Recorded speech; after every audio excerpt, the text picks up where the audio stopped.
Despite being absorbed by the Union Pacific in 1995, several relics from the days of the Chicago and Northwestern Railroad persist in the modern era.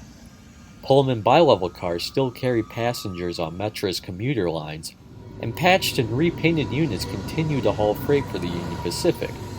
But one of the most enduring legacies of the Chicago and Northwestern is the continued practice of running trains left-handed on former C&W right-of-ways. This practice was contrary to nearly every other railroad in the United States. In contrast to the rest of the nation, why did the Chicago and Northwestern choose to run left-handed?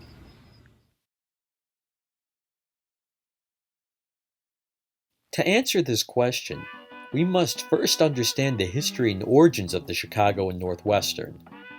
The Chicago and Northwestern began its life in 1848 as the Galena and Chicago Union Railway. Led by the charismatic and entrepreneurial William Butler Ogden, the Galena was Chicago's first railroad.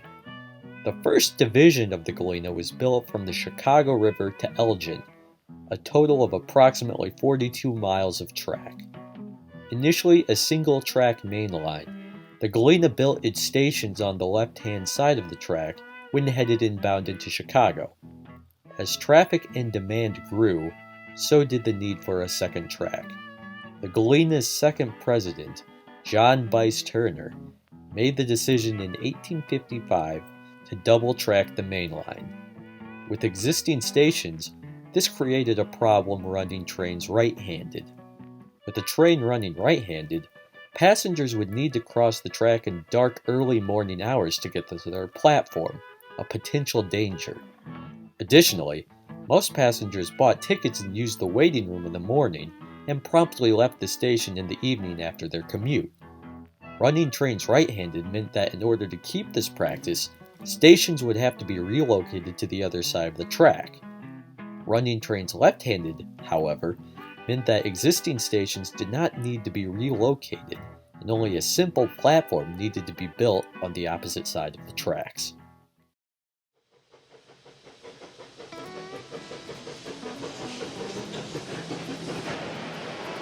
Even after mergers and the Galena's renaming to the Chicago and Northwestern in 1865, the practice of running trains left-handed persisted. In areas where the Chicago and Northwestern ran double-track sections, left-handed operations were the norm. It was even touted in Chicago and Northwestern advertising as an innovation. Breakers of tradition and precedent, after 100 years, the Chicago and Northwestern, the country's only left-handed railroad, is still pioneering, still resolutely first west of Chicago. In reality, left-handed running simply was born out of cost-cutting and ease of implementation. It is one of the reasons why the Chicago and Northwestern earned the nickname cheap and nothing wasted. In the modern era, ease of implementation is still why Metra and Union Pacific trains run left-handed on former Chicago and Northwestern trackage. It is an enduring legacy of Chicago's first railroad.